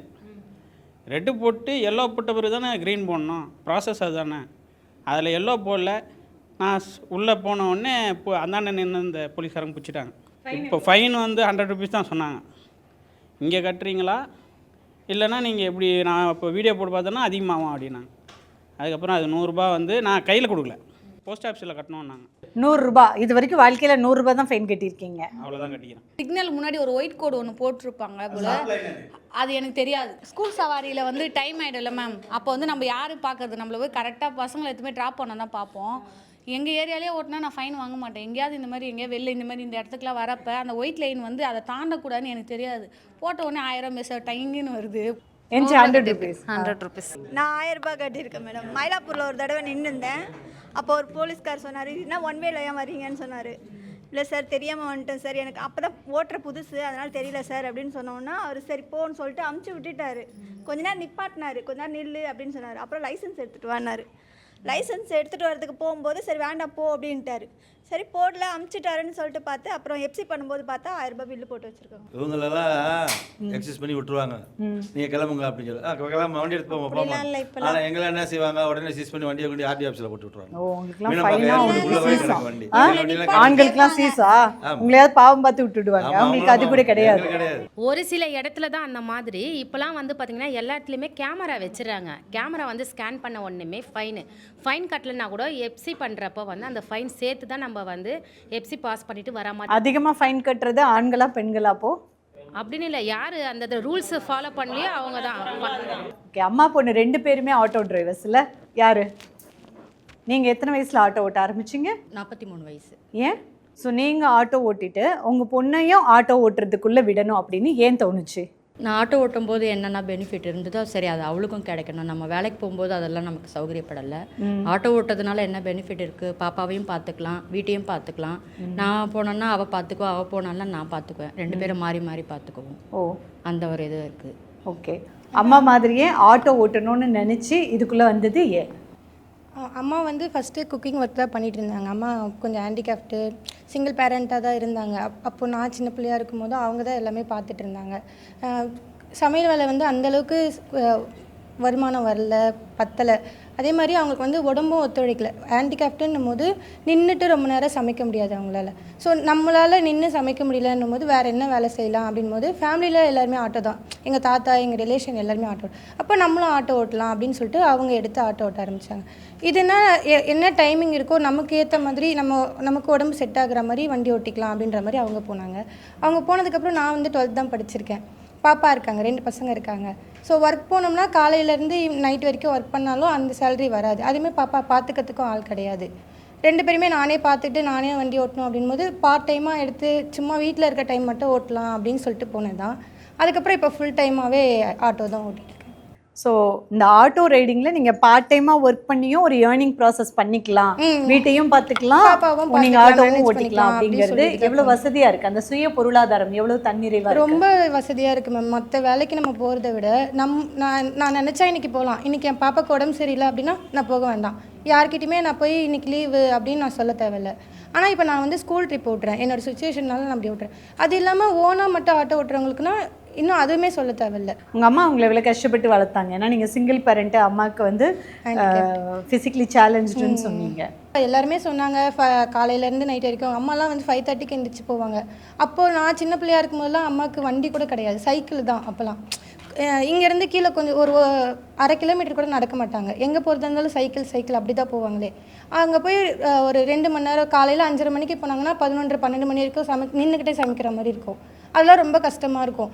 அதேமாதிரி மழை டைமில் காலையில் 5 மணிக்கு மழை டைம்லும் நினைஞ்சிக்கிட்டே தான் போகணும். லீவ்லாம் சொல்ல முடியாது. குக்கிங் வேறு ஆட்டோ ஓட்டுறது அப்படின்னா கூட லீவ் சொல்லிடலாம். குக்கிங்னால் லீவ் கொடுக்க மாட்டாங்க. மேக்ஸிமம் மாதத்தில் 1 நாள் லீவ் கொடுக்கறதே ரொம்ப பெரிய விஷயமா இருக்கும். அதனால் 1 நாள் கூட லீவ் ஸ்கிப் பண்ண முடியாது, போய்கிட்டு தான் இருப்பாங்க. இப்போ ஆட்டோ ஓட்ட ஆரம்பிச்சதுக்கப்புறம் அவங்களுக்கு நினச்சா போவாங்க, இல்லைன்னா போக மாட்டாங்க. அவங்க தான் ஃபுல் அண்ட் ஃபுல் என்னை பார்த்துக்கிட்டது. வேறு யாருமே ரிலேட்டிவா எங்கள் அப்பாவா யாருமே வந்து ஃபினான்ஷியலாவோ ஏதோ ஒரு சப்போர்ட் பண்ணுறதோ எதுவுமே கிடையாது. ஃபுல் அண்ட் ஃபுல் அம்மா மட்டும் தான் என்னை பார்த்துக்கிட்டேன். ஜென்ரலாக நம்ம நாட்டில் நைட்டு பெண்கள் வெளியில் போகிறதே எந்த அளவுக்கு சேஃப்டி அப்படிங்கிற கேள்வி இன்னுமே இருக்குது இல்லையா? இதில் நைட்டு பெண்கள் வேலைக்கு போகிறது அப்படிங்கிறது அது நைட் டியூட்டி அப்படின்னா கொஞ்சம் ப்ரீவியஸாகவே ஒரு 8-9 மணிக்கு கூப்பிட்டு போய் கம்பெனியில் விடுறாங்க, திருப்பி காலையில் கம்பெனியை கொண்டு வந்து விடுறாங்க, அந்த மாதிரி வரைக்கும் ஓகே. பட் பெண் ஆட்டோ ஓட்டுநர்கள் அப்படிங்கும்போது நைட்டு நீங்கள் சவாரி எடுக்கிறது, நைட் ரைடு போகிறது எந்த அளவுக்கு சேஃப்டியாக இருக்குது? நீங்களாம் நைட் சவாரி எடுக்கிறீங்களா? நைட் சவாரி எடுக்கிறது யாரெல்லாம் கை தூக்குங்க? ஏன் மிச்ச பேரெல்லாம் எடுக்கிறது இல்லை? எங்கள் வீட்டிலலாம் 6 மணிக்கெல்லாம் வீட்டுக்கு வந்துடணும் மேடம். இப்போ கொஞ்சம் ஒரு எக்ஸ்ட்ரா வந்து ஒரு 7:30 வரலும் அப்படியே ஓட்டலாம், இல்லைன்னா பெரிய பிரச்சனை நடக்கும் மேடம். நாளில் இந்த ஆட்டோவே ஓட்ட விட மாட்டாங்க, அதுக்கு நான் வீட்டுக்கே போயிடுவேன். ஸோ நீங்கள் அதனால டே டைம் மட்டும் ஓட்டிக்கிறீங்க? ஆமாம், ஸ்கூல் சவாரி எடுத்துகிட்டு அப்புறம் என்னோட ரெகுலர் கஸ்டமர் கூப்பிட்டாங்கன்னா போவேன், மோஸ்ட்லி போக மாட்டேன். ஓகே, நைட் சவாரி எடுக்கிறது யாரெல்லாம், அது எந்த அளவு சேஃப்டியாக இருக்கு? நைட் சவாரி பார்த்தீங்கன்னா மேக்ஸிமம் அந்த மெயின் ரோட்டில் எடுத்தால் சேஃப்டி தான் மேம். மெயின் ரோட்டில் எடுத்துகிட்டு மெயின் ரோட் சேஃப்டி. இதுவே நம்ம தாம்பரம் சைடில் போயிட்டா மன்னிவாக்கம் சோமோவில் போனாக்கா நைட் டைமில் எனக்கு நிறைய டைம் நடந்துக்குது. சில பேர் நம்ம ஓட்ட போகிறவங்க வந்து புக் பண்ணும்போது பார்த்தா நார்மலாக இருப்பாங்க, ஏறுற வரையும் கொஞ்சம் தூரம் போகும்போது பார்த்தா ட்ரிங்க்ஸ் சாப்பிட்ட ஸ்மெல் வரும், அப்புறம் பாக்கு போட்ட ஸ்மெல் வரும், அது நம்ம உணர முடியும். அப்போ நம்மக்கிட்ட பேச்சு கொடுப்பாங்க, நீங்கள் ஏன் இந்த டைமில் ஓட்டுறீங்க, அப்படி பேசும்போது அப்படி கேட்பாங்க. கேட்பாங்க. இது ஒரு ஆண் டிரைவர்னா கேட்க மாட்டாங்க, ஏன் இந்த டைமில் நீ ஓட்டுற அப்படின்னு கேட்க மாட்டாங்க. கேட்கும் போது நம்மளுக்கு ஒரு பதட்டம் வந்துடும், ஏன்னா ரோடு ஃபுல்லாக காலியாக இருக்கும் ஃபாரஸ்ட் ரோட்னா. அப்போ வந்து அந்த இடத்துல வந்து நம்மளுக்கு சேஃப்டி ரொம்ப முக்கியம். அப்போ நம்ம என்ன பண்ணுவோம், 2 வார்த்தை பேசிட்டு உடனே ஃப்ரெண்டுங்களுக்கு, நைட்டு வண்டி ஓட்டுற ஃப்ரெண்டுங்க இருக்காங்க, அவங்களுக்கு கால் பண்ணி நான் இங்கே இந்த இடத்துல வந்துருக்கிறேன், மன்னிவாக்கத்தில் நீ இந்த டீ கல்ல நிற்கிறியா, சரி ஓகே நான் வரேன், அந்த மாதிரி மேனேஜ் பண்ணி ஒரு அப்படி சும்மா பேசுவீங்களா நிஜமாவே பேசுவீங்க? நிஜமாலுமே கால் பண்ணி பேசுவோம் மேம். நைட்டில் ஃப்ரெண்டுங்க வண்டி ஓட்டுறாங்க, அப்படியே முடியலன்னா ஒரு கட்டத்துக்கு மேலே வெளிச்சமான டீ கடை, நைட்டில் டீ கடைங்களாம் இருக்கும் மேக்ஸிமம், டீ கடை சைடு போய் ரைடை கேன்சல் பண்ணிவிடும் பாதிலே. நீ காசே தரலனாலும் பரவாயில்ல, தயவு செஞ்சு நீ இறங்கிடு வண்டியை விட்டு. ஆனால் இறங்க மாட்டாங்க. நான் புக் பண்ணேன், என்னை எத்தனை மணி இறக்கிட்டு தான் போனோம், இல்லைனா நான் கம்ப்ளைண்ட் பண்ணுவேன். நீ கம்ப்ளைண்ட் பண்ணிக்கோ, நீ என்ன வேணால் பண்ணிக்க, எனக்கு தேவை கிடையாது, நீ ரைட்லேருந்து கீழே இறங்கு, நீ பேசுறது, நீ ட்ரிங்க்ஸ் சாப்பிட்டுக்கிற, எனக்கு செட் ஆகாது, அது மாதிரிலாம் பிரச்சனை வந்துக்குது. அது மீறி ஒருத்தவங்க தான் இறங்க மாட்டாங்க. அப்புறம் நான் போலீஸ் கால் பண்ணுறேன்னு பயந்து இறங்கிடுவாங்க. அப்போ நான் காசு தரமாட்டாங்க, உன் காசே தேவையில்லைன்னு அவங்க விட்டுருவோம். ஒரு சமயம் ஒரு சில கஸ்டமர் இறங்கிட்டு பயந்துன்னு காசு கொடுக்குறவங்களும் இருக்காங்க. ஒரு சில கஸ்டமர் இறங்கிட்டு காசு கொடுப்பாங்க, ஒரு சில ஜென்ஸு கொடுக்க மாட்டாங்க. ஆனால் லேடிஸும் நிறைய பேர் சேஃப்டி இல்லை மேம். நைட்டில் லேடிஸே ஏறினா கூட என்ன பண்ணாங்க, ஒரு இடத்துல நிறுத்துவாங்க, யாருக்குன்னா ஃபோன் பண்ணி நடுவில் ஒருத்தங்க ஏறுவாங்கம்மான்றாங்க. அந்த இடத்துல நம்ம வந்து லேடிஸ்ன்னு நினச்சி நம்ம வந்து கொடுக்கவும் முடியல. அக்கா உங்களுக்கு வேணும்னா நீங்கள் இறங்கிக்கிங்க, ரைடை கேன்சல் பண்ணிவிடுங்க, நாங்கள் வந்து வேறு ரைடு நாங்கள் இடத்துல போனோம். அப்படியே இறங்கினா என்ன பண்ணோன்னா, அந்த மாதிரி வீட்டில் வந்து பிரச்சனை, ஹாஸ்பிட்டல் போனோம், குழந்தைக்கு உடம்பு சரியில்லை, நான் அர்ஜென்ட்டாக போனோம், கீழே எதனா ஒரு எமர்ஜென்சி சொல்லி நான் இறக்கிடுவேன். அந்த மாதிரி நான் நிறைய டைம் பண்ணி. ஏன் லேடிஸே ரைடு ஏறுனா கூட எதனால பாதுகாப்பு இல்லைன்னு ஃபீல் பண்ணுறீங்க? ஏன்னா ஒரு 2 பேர் அப்படி ஏறினாங்க மேம், ட்ரிங்க்ஸ் சாப்பிட்டு தான் லேடிஸ் ஏறிக்கிறாங்க. அப்போ அவங்க பேசும்போது நம்மளுக்கு அந்த உணர்வு தெரியுது. ஏன்னா நம்ம ஜென்ஸுக்கிட்ட நம்ம நிறைய பேர் நம்ம வீட்டில் ட்ரிங்க்ஸ் சாப்பிட்ற ஜென்ஸுங்க இருக்காங்க, லேடிஸும் ஒரு சில பேர் சாப்பிட்றாங்க. நான் எல்லாரையும் குறை சொல்ல, ஒரு சில லேடிஸ் சாப்பிட்றாங்க. சாப்பிடும்போது அவங்களோட பேச்சு பண்ணும்போது ஃபோன் பண்ணுறாங்களா, நான் இந்த இடத்துல வரேம்மா நீ ஏறுன்றாங்க. ஆனால் ஏறவங்க லேடிஸாக இருந்தால் நமக்கு பிரச்சனை இல்லை. வாடா போடா சொல்லி பேசும்போது அந்த இடத்துல நீங்கள் என்ன யோசிப்பீங்க, நல்லவங்களாம் கூட இருக்கட்டும், ஆனால் நம்ம போகிறது நைட்டு 12 மணி, அந்த இடத்துல நம்ம சேஃப்டி முக்கியம். அதனால் அந்த இடத்துல என்ன பண்ணுவேன்னா, லேடிஸாக இருந்தாலும் பரவாயில்ல, நடு ரோட்டில்னாலும் இறக்கி விட்டு வந்துடும். ஏன்னா எனக்கு என் பசங்க இருக்காங்க, எங்கள் அம்மா இருக்காங்க, நான் சேஃபாக வீட்டுக்கு போனேன், என் சேஃப்டி எனக்கு முக்கியம்ன்ட்டு நான் இறக்கிடுவேன். பாரபட்சமே பார்க்க மாட்டேன் அந்த இடத்துல. இதுவே மெயின் ரோடுனா பாதிலே கூட ஏற்றிப்பேன், பாதியில் கூட ஏற்றினா வாங்க உங்களை எத்தியுமே. ஆனால் ஊருள்ள போனால் போக மாட்டேன், மெயின் ரோட்டில் இறக்கி விட்டுருவேன், நீங்கள் என்ன ஆட்டோ பிடிச்சின்னு போங்கன்றேன், அந்த மாதிரி ஏற்றிக்கிறேன் நான். ஸோ நைட் ரைட் டிஃப்ரெண்ட்டான எக்ஸ்பீரியன்ஸ் இல்லை பயத்தோடு ஆன உணர்வோடு வண்டி ஓட்டுறேன்னா வேறு யாருக்கு இருக்குது? நான் வந்து ஒரு 12 மணி இருக்கும், எங்கள் ஹஸ்பண்ட் தூங்கிட்டாருன்னு எடுத்துன்னு ஓடிட்டேன் வண்டியை. கோயம்பேட்டில் தான் நல்லா டீசெண்டாக வந்து அவர் நல்லா கோட் ஷூட் போட்டுட்டு ட்ரேயில் வந்து அந்த சூட்கேஸ் மாதிரி எடுத்துகிட்டு வந்தார். வீட்டை புக் பண்ணும்போது யார் எவருன்னு எங்களுக்கு தெரியாது, அது லேடிஸா ஜென்ஸான்னு எங்களுக்கு தெரியாது. ஹோட்டல் வாசலில் போய் நின்று டீசெண்டாக வந்தார் பேக் எடுத்துகிட்டு. பக்கத்தில் தான், ரொம்ப லாங்லாம் எடுக்க மாட்டேன், ஒரு 2 கிலோமீட்டர் 2.5 கிலோமீட்டர் தான் கோயம்பேடு விடணும் மார்க்கெட்டான்னு. அப்போ நான் என்ன பண்ணேன், ஏற்றிட்டேன் அவரை. ஏற்றிட்டு என்ன பண்ணேன், உக்காண்டார், ஓடிபி சொல்லிட்டாரு. ஓடிபி சொன்ன உடனே கொஞ்ச நேரத்துலேயே அவர் தலையை தொம்முன்னு கீழே போட்டார். எல்லாம் பக்கத்து வண்டிக்காரங்கெல்லாம், ஏம்மா அவரை போய் கூப்பிட்டு போறியம்மா, அவர் ட்ரிங்க்ஸ் பண்ணியிருக்காருன்னா, எனக்கு தெரியல சார் அப்படின்னா உக்காண்டார். என் தங்கச்சி மாதிரிம்மா, உனக்கு நான் நல்லா உனக்கு எவ்வளோ கொடுக்குறோமா, என் ஏடிஎம் கார்டு இருக்குமா, நம்பர் தரமா, நீ ஏடிஎம்மில் பணம் எடுத்துக்கோமா அப்படின்னு சொல்லிட்டு அந்த ஏடிஎம் கார்டு என்கிட்ட கொடுக்குறாரு. சார் நான் ஏன் சார் உங்கள் ஏடிஎம் கார்டு எடுக்கணும், எனக்கு ஏடிஎம்லேயே பணம் எடுக்க தெரியாது சார், போதையில் கொடுக்குறாரு. எனக்கு தெரியாது சார், எனக்கு ஏடிஎம்மே என் பையன் தான் எடுத்து தருவான் அப்படின்றேன். அப்போ உனக்கு எவ்வளோ வேணும் வா, நான் மார்க்கெட்டாண்ட நிறுத்திட்டு பேக்கு சூட்கேஸு ஆட்டோவில் தான் இருக்குது. நான் என்ன பண்ணேன், சார் நீங்கள் இறங்கிடுங்க சார், ப்ளீஸ் சார், தயவுசெய்து இறங்கிட சார், நான் கஷ்டத்துக்கு தான் ஓட்டுறேன்னா. இல்லைம்மா, நான் இன்னும் கொஞ்ச நேரம் நீ என்ன பண்ணு, இன்னும் ஒரு 2 ஹவர் அப்படியே சுற்றிக்கிட்டு வரலாம் கோயம்பேடுன்னாரு. நான் என்ன பண்ணேன்னா பேகை இறக்கி வச்சுட்டு, சார் நீங்கள் போய் அந்த தண்ணி ஒரு வாட்டர் பாட்டில் பிடிச்சின்னு வாங்க சார் தங்கச்சிக்காக அப்படின்னு சொல்லி அப்படி விட்டுட்டு கமலஹாசன் கருவாடை இறக்கி வச்சுட்டு ஓடியாந்தான் பாருங்கள், திரும்பி பார்க்காத. அதை மாதிரி நான் திரும்பி பார்க்காத ஓடியாந்துட்டேன், எனக்கு காசே வேண்டான்ட்டு. எதிர்த்த மாதிரி இருக்க ஒரு கடையை ஷாப்பிங் கடைன்னு சொல்லி பெனாயில் வாங்கின்னு வரணும்னு சொல்லி என்னை பாரிஸ் கிட்டுன்னு போய் கோயம்பேடுலேருந்து அங்கே வாங்கின்னு அங்கே சந்தூரில் வரணும். அதுவும் டீசெண்டாக சொல்கிறாரு, ஆனால் இங்கெல்லாம் டிராஃபிக்காக இருக்கும், இந்த இடத்துல நிப்பாட்டுங்க, நான் இந்த சந்தூரில் போயிட்டு வரேன். போயிட்டு ஒரு 1/2 hour கழிச்சு வராரு. ஆனால் ஓனர்கிட்ட வந்து காசு வாங்காமல் வந்துட்டேன், ஒரு 1000 rupees இருந்தால் கொடுத்தீங்கன்னா நான் அங்கே போக சேர்த்து கொடுத்துறேண்ணே அப்படின்னாரு. வரும்போது பயங்கரமாக பேசின்னு வந்தார், ஃபேமிலியில் ஒருத்தர் மாதிரி ஆகிட்டேன் நான், எல்லாமே சொல்லிட்டேன். அந்த அளவுக்கு பேச ஆரம்பிச்சிட்டார். சரி ரொம்ப நல்ல, ஆனால் ஒரு 10,000 rupees வந்து வண்டிக்கு டியூ கட்டுறதுக்கு வாங்கி வச்சுக்கிறேன், அதை எடுத்து கொடுக்காம விட்டோன்னு நான் சந்தோஷப்படுறேன். என்ன பண்ணிட்டாப்புல 1000 ரூபாய் கொடுத்தா அதோட போச்சு. அது எப்படி நான் காமெடி கேளுங்க, அந்த சந்தில் ஒரு நிற்க சொல்லிட்டாரு, இவர் இந்த சந்தில் போயிட்டு பெனாயில் வாங்கினாருன்னு போனவர் 60 கழிச்சு வந்து 1000 ரூபாய் வாங்கி போட்டார். சரி நல்ல மனுஷன் தான் வந்துடுவான்னு பார்த்து ஒரு 1 hour உக்காந்தேன். கடையில் ரொம்ப நேரம் பெனாயில் ஊற்றுறாங்க போல் இருக்குது. சரி ரைட்டு, இவர் போய் கேன்லாம் வாங்கின்னு போய் புஷின்னு வரணுமே, வெயிட் பண்ணியிருந்தேன். மணி 9 ஆயிடுச்சு, 9:30 ஆயிடுச்சு, 10 ஆயிடுச்சு. கடை மூட்டிருப்பாங்களே, இன்னுமா உக்காஞ்சி கொடுத்துறாரு இவர்.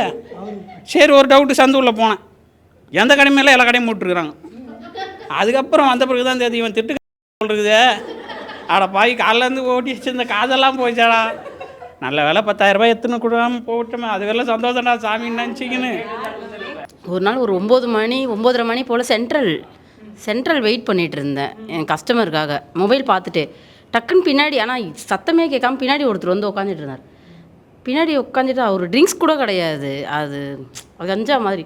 அவர் பாட்டுன்னு பேச்சு கொடுத்துட்டு, நீங்கள் இவரை தெரியும் அவரை தெரியும், அங்கே போகலாம் இங்கே போகலான்னு ஏதோ பேச ஆரம்பித்தேன். இது வரைக்கும் அவங்ககிட்ட நான் சொல்ல. அவரை நான் இறக்கி விடுறதுக்காட்டி ஒரு 20 நிமிஷம் ரொம்ப வேர்த்துருச்சு, ரொம்ப ஒரு பதட்டமாகிடுச்சு. காலியாக வேறு இருக்குது, இடம் வேறு இருட்டாக வேறு இருந்துச்சு, கொஞ்சம் தான் வெளிச்சம் இருந்துச்சு. அதுக்கப்புறம் அவர் அண்ணா போய் தண்ணி வாங்கிட்டு வரேன்னு சொல்லிட்டு அவர் எப்படியோ இறக்கி விட்டுட்டு அதுக்கப்புறம் அங்கேருந்து கிளம்புனேன். அதோட ஆக்சுவலாக உள்ளுக்குள்ளே எவ்வளோ பயம் இருக்கும். நைட் ரைடோ டே ரைடோ ஏதோ ஒரு தவறான நபர் ஏறிட்டாங்க அப்படின்னா உள்ளுக்குள்ளே எவ்வளோ பயம் இருக்கும். வெளியில் எப்படி நீங்கள் தைரியமாக காமிச்சுப்பீங்க? பகலே ஏற்றிட்டு மேடம், நல்லா டிப்டாப்பாக இருந்தார், நல்லா ட்ரெஸ்ஸிங்ஸ்லாம் பண்ணிட்டு சூக்கேஸ் வச்சுன்னு தான் இருந்தார். கரெக்டாக யூடிஐயில் ஏற்றுறேன், கீழ்கட்டில் இறங்கணுன்னாரு. இப்படி ஏற்றந்தான் அப்படி திரும்பி பார்க்குறேன், ஃப்ளாட் ஆகி ஃபுல் சீட்டை நிமித்திட்டு ஃப்ளாட் ஆகி படுத்துட்டார். அதுக்கப்புறமா கீழ்கட்டில் இறங்கினான்றேன், இறங்கவே இல்லை, எந்திரிக்கவும் இல்லை. திருப்பி பார்த்தா அண்ணா இறங்குங்கண்ணா, 4-5 லேடிஸ் சொல்கிறாங்க இறங்குங்க அவங்க போகணுன்ட்டு. அப்புறம் இறங்கி பைசாவும் கொடுக்கல, அப்படின்ட்டு அம்பான்னு போயிட்டே இருக்கான். ஆனால் நிறைய பேர் அதேமாரி ஜென்ஸுங்க வந்து தண்ணி சாப்பிட்டு வந்து வண்டியில் ஏற வரக்குள்ளார நான் பார்ப்பேன். மெயின் ஜென்ஸுங்க யார் யாருனாலும் கண்ணை தான் பார்ப்பேன். கண்ணை பார்த்தாலுமே கரெக்டாக கண்டுபிடிச்சிப்பேன். அவங்க தண்ணி சாப்பிட்டுக்கிறாங்களா இல்லை நார்மலாகிறாங்களான்னு பார்ப்பேன். நார்மலாகிறாங்கன்னா மட்டும்தான் ஏற்றுவோம். தண்ணி சாப்பிட்டுக்கிறாங்கன்னா இல்லை நான் அந்த பக்கம் சவாரியே போகிறதில்ல அப்படின்னும். அதில் அப்படி இருந்தும் நானும் ஒரு இடி ஏமாந்துட்டேன். அவங்க தண்ணி சாப்பிடாத மாரி இருந்தோம். கரெக்டாக வந்து ஆட்டோவில் எல்லாம் ஸ்டெடியாகவே நின்று எல்லாமே வந்து ஆட்டோவில் ஏறி உக்காந்தாங்க. ஏறி உக்காந்து இந்தமாரி என்னை மேடவாக்கம் கூட்டு ரோட்டில் விட்டுருமான்னாங்க. கூட்டு ரோட்டில் விடுவோன்னு கூட நான் என்ன சொன்னேன், கொஞ்சம் ஒரு 5 நிமிஷம் கூட இருக்காது, ஏற்றிட்டு யாரும் அப்போ யாரும் இல்லை ஆட்டோவில். நான் என்ன பண்ணேன், திரும்பி பார்த்தா அந்த ஆள் சீட்லேயே படுத்துட்டார். அப்படி நான் சொன்னேன்னா ஏறக்குள்ளே நல்லா தானே ஏறினார், இப்போ இவர் தண்ணி சாப்பிட்டுக்கிறாருன்னு. அவர் எப்படி இறக்கத்துன்னு தெரியாது. நான் என்ன பண்ணேன், ஏன்னா கீழே இறங்கினேன். அந்த சமயம் தான் உண்மையிலே நான் அந்த தப்பாக அன்றைக்கி செஞ்சேன். ஏன்னு கேட்டால் இறங்கி இவர் இறக்க முடியாது, சாஞ்சிட்டார் ஆட்டோவில். இறங்கி வீலில் இந்த காற்றை திறந்து விட்டுட்டு வண்டி பஞ்சர் ஆகிடுச்சு நீங்கள் இறங்கிடுங்க அப்படின்ட்டு நான் இறக்கி விட்டு அதுக்கப்புறம் திருப்பி ஸ்டெப்னி எடுத்து போட்டு எடுத்துகிட்டு வந்தோம்.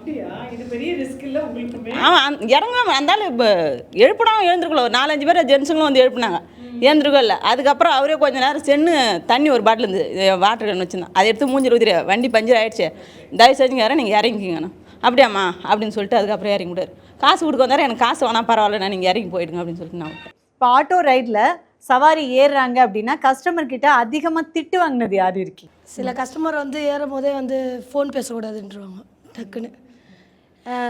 ஏன்னா அவங்களோட மைண்ட் செட் எப்படி இருக்கும்னு தெரியாது, நம்மளோட மைண்ட் செட் எப்படி இருக்கும் அவங்களுக்கு தெரியாது. நம்மளுக்கு எதனா பேச்சு கொடுத்தாங்கன்னா நம்ம எடுத்துகிட்டு போய் காலவரில் இறக்கணும் தான் நான் நினைப்பேன். ஆனால் சில கஸ்டமர் டிஸ்டர்ப் நல்லா பேசுங்க, ஏன் ஃபோன் பேசுனேன் வண்டி ஓட்டுறீங்களா. இல்லை மனசை கஷ்டப்படுத்துகிற மாதிரி ரெகுலர் சவாரிகிட்ட ரெகுலர் ஸ்கூல் பிக்கப்பில் நான் ரொம்ப ஃபீல் பண்ணி அவங்க என்ன சொல்லிட்டாங்கன்னா எனக்கு டைம் ஆயிடுச்சு, நான் வந்து அந்த 10 நிமிஷத்துலேயே 2 சவாரி எடுக்கிற மாதிரி பக்கத்து தெருவில் ட்ராப் பண்ணுற மாதிரி எடுப்போம். அப்படி எடுக்கிறப்ப அவங்க என்ன சொல்கிறாங்கன்னா இனிமேல் இவங்களை கூப்பிடவே கூடாது, எங்களோட சூழ்நிலையும் புரிஞ்சிக்காமல் அவங்கக்கிட்ட இருக்கிற டென்ஷனை ரெகுலராக இப்போ நம்மக்கிட்ட வர்றதுனால நம்ம பேச்சு கொடுத்து அவங்கக்கிட்ட ஒரு ஃப்ரெண்டு மாதிரி ஆயிரும். ஆனால் அவங்க அப்படி சொல்கிறப்ப ரொம்ப மனசு கஷ்டமாக இருக்குது. நம்ம வேணும்னே லேட்டாக வரல, ஏதாவது ஒரு சூழ்நிலை வந்து டக்குன்னு அந்த சமயம் தான் டிராஃபிக் அதிகமாகிடும். அந்த மாதிரி நான் நிறைய வாட்டி ஒரு 2 கஸ்டமர் ரொம்ப மனசை ஃபீல் பண்ணுற மாதிரி பேசுவேன். அதுக்கு தான் வந்து யார்கிட்டையும் ரொம்ப பேசவே கூடாது அப்படின்ட்டுருவாங்க.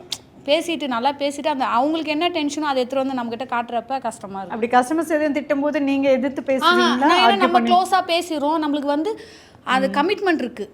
இவங்ககிட்ட நம்ம பேச இந்த சவாரி போயிடுச்சுன்னா அடுத்த மாதம் நம்ம என்ன பண்ணுறது அந்த லோனுக்கு, அதனால் சைலண்ட்டாக அட்ஜஸ்ட் பண்ணி போய்டுறது. கஸ்டமர்கிட்ட வந்து நம்ம கோவப்பட்டோம்னா நம்மளுடைய இழக்க வேண்டியது தான் நம்மளுடைய சவாரி. அதனால் வந்து அவங்க எவ்வளோ தான் திட்டினாலும் சரி திட்டலனாலும் சரி அவங்கக்கிட்ட சாஃப்டாக அணுகி போகிறது தான் நல்லதுன்னு நான் நினைப்பேன். அதனால் முதல்ல வந்து அவங்க திட்டினாலும் சரி திட்டுற அளவுக்கு வச்சுக்க மாட்டோம். சப்போஸ் திட்டுற மாதிரியா இருந்தால் அவங்க ஆஷாக பேசுனாங்கன்னா நம்ம சாஃப்டாக பேசிட வேண்டியது தான். ஏன்னா நம்மளுக்கு தொழில் முக்கியம். ஸோ அதை நான் ஃபாலோ பண்ணுறேன். அதனால் எனக்கு எந்த ஒரு பிரச்சனையும் இல்லை.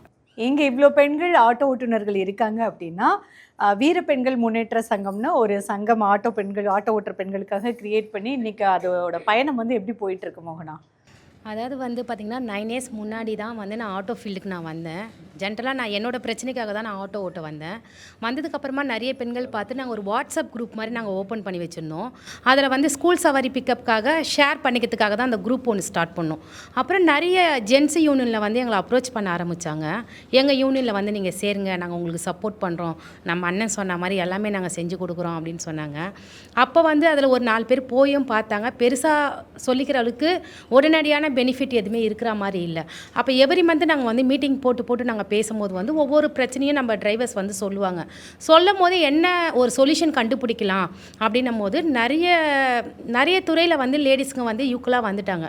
இந்த டிரான்ஸ்போர்ட் செக்டரில் வந்து வரத்துக்கு கொஞ்சம் தயக்கம் இருக்குது, பயமும் இருக்குது. அப்போ வந்து இவங்களுக்கு என்ன பெனிஃபிட் பண்ணி கொடுக்கலாம் அப்படின்னு பார்க்கும்போது நாங்கள் வந்து ஃபஸ்ட்டு ரிசர்ச் பண்ணோம் எவ்வளோ பேர் சிங்கிள் பேரண்ட் இருக்கிறாங்கன்ட்டு. அதில் வந்து 55% பேர் வந்து சிங்கிள் பேரண்ட் இருக்கிறாங்கன்னு தெரிஞ்சுது. அப்போ வந்து அவங்க தான் சமைக்கணும், அவங்க பிள்ளைங்களை அவங்க தான் பார்த்துக்கணும், அவங்களோட வருமானத்தை தான் அந்த குடும்பமே நடக்கணும். அப்போ இவங்களுக்கு எந்த மாதிரியான பெனிஃபிட்லாம் நம்ம கொடுக்கலாம் அப்படின்னு நாங்கள் யோசிக்கும் போது நாங்களும் சந்தான்ற ஒரு விஷயம் வாங்கினோம். மாதம் 222 ரூபாய் நாங்கள் வந்து கலெக்ட் பண்ணுவோம். அது எதுக்குன்னு பார்த்தீங்கன்னா மகளிர் தினம் கொண்டாடுவோம், அதுலேயே ஆயுத பூஜை கொண்டாடுவோம்.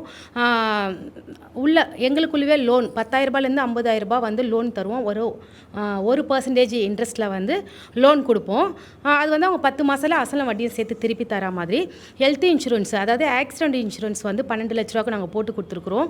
ஏதாவது ஒரு டிரைவர் ஆக்சிடென்ட் ஆகிடுச்சுன்னா அவங்களுக்கு வந்து அத்தியாவசிய தேவை இல்லைங்களா, அதுக்கு ஒரு 3,000 ரூபாயிலேருந்து 5,000 ரூபாய்க்கு ப்ரொவிஷன்ஸ் வாங்கி கொடுப்போம். இந்த மாதிரி சின்ன விஷயங்கள் எல்லாம் நாங்களே எங்களோட பணத்தில் சுயமாக எங்களோட தேவைகள் நாங்களே பூர்த்தி பண்ணிக்கிறோம். மொத்தம் எத்தனை பேர் இருக்காங்க? 500 ஆட்டோ விமன் டிரைவர்ஸ் இருக்காங்க. 500 பெண்கள். அதில் வந்து 2 wheeler 3 wheeler 4 wheeler 8 wheeler transport sector சார்ந்த எனி விமனாக இருந்தாலுமே இந்த 500க்குள்ளே இருக்கிறாங்க. இப்போ வந்து நாங்கள் 2030க்குள்ளே ஒரு 3000 டிரைவரை வந்து உருவாக்கணும் அப்படின்னு சொல்லிட்டு நாங்கள் ஒரு கோல் செட் பண்ணிவிட்டு நாங்கள் ட்ராவல் பண்ணிகிட்டு இருக்கோம்.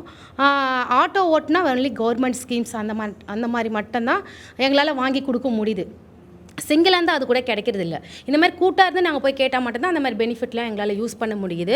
அதனால் நாங்கள் என்ன பிளான் பண்ணோன்னா வருமானம் வந்து கொஞ்சம் ஷார்ட் டைமில் இன்னும் கொஞ்சம் அதிகமாக நம்ம வருமானம் வந்து சம்பாதிக்கணும் அப்படின்னு எல்லா பெண்களும் வந்து சேர்ந்து நாங்கள் முடிவெடுத்து தான் அந்த கோஆப்ரேட்டிவ் நாங்கள் ரிஜிஸ்டர் பண்ணோம். அதுக்கு எதுக்குன்னு பார்த்தீங்கன்னா ஒரு பிஸ்னஸ் மாடல், ஒரு பேர் பார்ட்ஸ் கடையோ ஒரு ஆயில் ஷாப்போ அந்த மாதிரி நம்மளே வச்சு நம்மளோட வருமானத்தை இப்போ ஒரு ஆப்பு கூட இருக்குதுன்னு வச்சுக்கோங்களேன். இப்போ அந்த ஆப்போட ஓனர் தான் எங்ககிட்ட இருக்கிற கமிஷன் எல்லாமே அவங்க வாங்கி ஒரு ஓனராக இருக்காங்க. ஸோ அந்த மாதிரி ஒரு ஆப் நம்மளே ஓப்பன் பண்ணாங்களோ அதில் வர லாபம் நம்ம டிரைவர்ஸ்க்கே வந்து ஸ்ப்ரெட் பண்ணி கொடுக்கலாம். அப்போ வந்து ஒர்க்கரும் நம்மளே அதில் இருக்கலாம். ஸோ ஓனருக்கு வர லாபமும் நமக்கும் இருந்தால் 2 இன்கம் இருக்கும் இல்லைங்களா.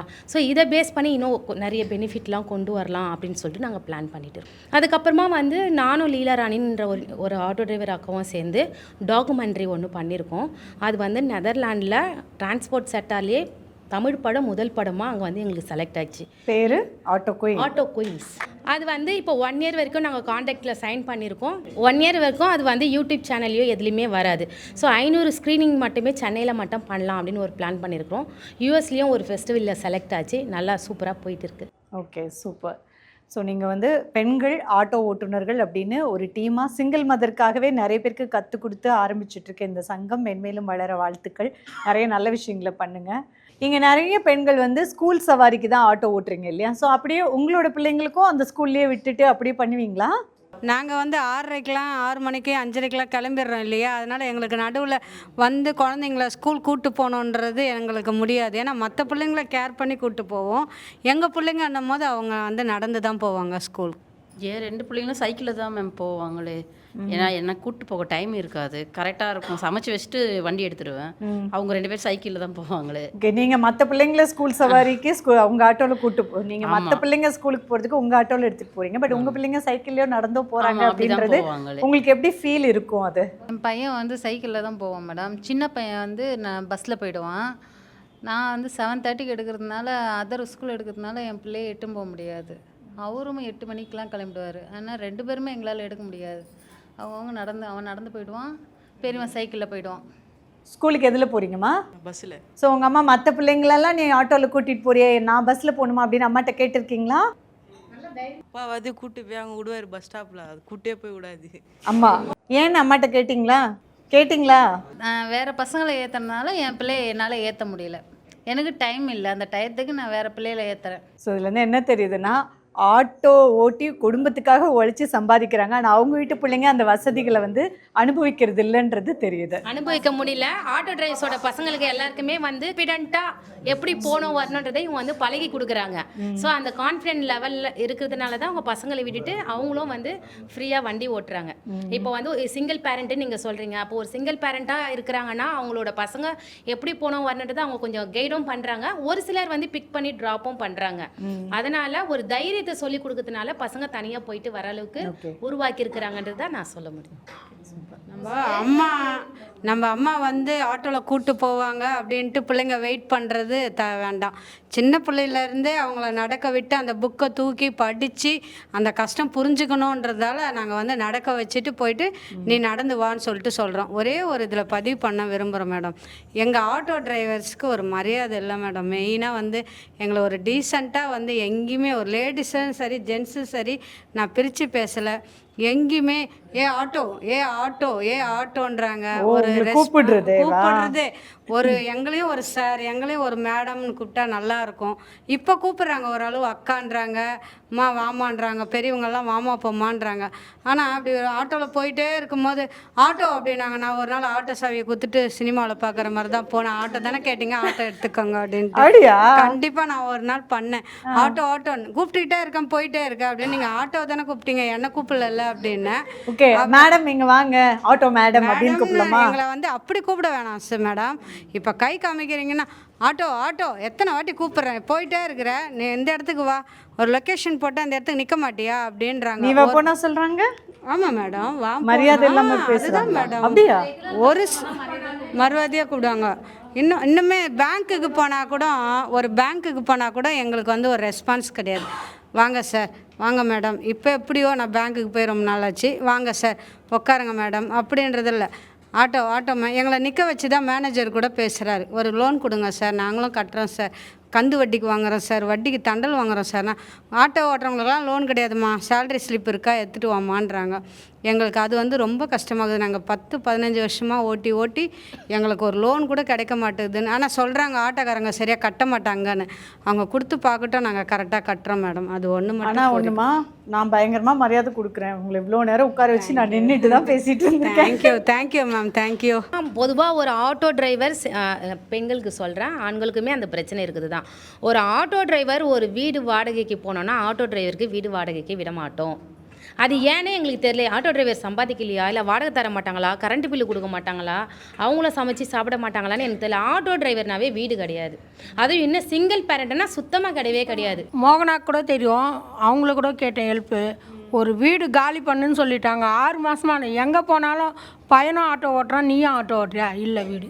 ஆக்சுவலாக நம்ம என்ன வேலை செய்கிறோமோ மனிதனா பிறந்த ஒரு மனிதனும் இன்னொரு மனிதன் கிட்ட இருந்து ஈக்குவலாக நல்ல மரியாதையை எடுத்துக்கிறதுக்கான எல்லா ரைட்ஸுமே இருக்குது இல்லையா? பணம், புகழ், அதிகாரம் இதெல்லாம் அப்பாற்பட்டது.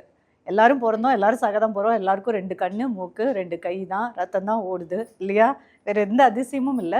ஸோ மரியாதைன்றது எல்லா மனிதனுக்கும் சமூகத்தில் ஈக்குவலாக கிடைக்க வேண்டிய ஒரு உரிமை, ஒரு விஷயம். அது பேசிக். சென்னையில் இருக்கிற விமன் டிரைவருக்கு ஒரே ஒரு விஷயம் நான் சொல்லிக்கிறேன். எங்களோட வீரப்பெண்கள் முன்னேற்ற சங்கத்தில் கோஆப்ரேட்டிவாகவும் நாங்கள் வந்து ட்ராவல் பண்ணலான்னு இருக்கிறோம், ஒரு பிஸ்னஸ் மாடல் எடுத்து. ஸோ நீங்கள் யாருனா டிரைவராக இருந்தீங்கன்னா நாங்கள் கீழே கொடுக்குற நம்பருக்கு வாட்ஸ்அப்பில் ஒரு ஹாய் மெசேஜ் போட்டுட்டு நீங்கள் என்ன டிரைவர்ன்றதை நீங்கள் மென்ஷன் பண்ணிங்கன்னா இந்த சங்கத்து மூலிமா என்னென்ன பெனிஃபிட் கிடைக்குன்றதை நாங்கள் வந்து உங்களுக்கு வாட்ஸ்அப் பண்ணுறோம். உங்களுக்கு விருப்பமாக இருக்கிறவங்க இந்த சங்கத்தோடு சேர்ந்து நீங்கள் ட்ராவல் பண்ணுங்கள், உங்களுக்கு நிறைய பெனிஃபிட் கிடைக்குன்றதை நான் இங்கே தெரிவிக்கிறேன். எல்லா துறைகள்லையுமே பெண்கள் இன்னைக்கு முன்னேறி வந்துட்டு இருக்காங்க. ஸோ ஆட்டோ ஓட்டுறதும் ஆண்களுக்கு மட்டுமே இருந்தது. இன்னைக்கு நிறைய பெண்கள் அதையும் ஒரு தொழிலாக எடுத்து பெண் ஆட்டோ ஓட்டுநர்கள் அப்படிங்கிற ஒரு விஷயத்த அழகாக பண்ணிட்டு இருக்காங்க. பட் அந்த சப்போர்ட் குடும்பத்தோட ஆதரவு இல்லைன்னா நடக்காது. அதே போல் அந்த குடும்பத்தில் இருக்கக்கூடிய ஆண்களோட ஆதரவு இல்லைனாலும் இன்னைக்கு இவ்வளோ பேர் வந்து உட்கார்ந்துருக்க முடியாது. அது அண்ணனோ, தம்பியோ, கணவனோ, அப்பாவோ யாராக இருந்தாலும் அவங்கள ஓரளவுக்கு விமர்சனம் பண்ணிட்டு அதுக்கப்புறமா இல்லை அது நல்லா வேலை செய்யுது அப்படின்னு அந்த சப்போர்ட் வரும்போது தான் அந்த எண்ணிக்கை கூடும். நிறைய விஷயங்கள் இந்த ஒரு டிபேட்டில் உட்காந்து ரொம்ப பொறுமையாகவும் அழகாகவும் நிறைய விஷயங்களை பேசுனீங்க. ரொம்ப நன்றி. உங்களுடைய வாழ்வாதாரம் உயர்ந்து அடுத்த கட்டத்துக்கு போகிறதுக்கு என்னுடைய எப்படி சொல்கிறது, all the best. Thank you. Max Gold, cash for gold. Call 044 4545 4545. EVP Trade and Convention Center, Chennai. The biggest event destination now open for booking with 8,000 plus parking. Contact 85258 11111.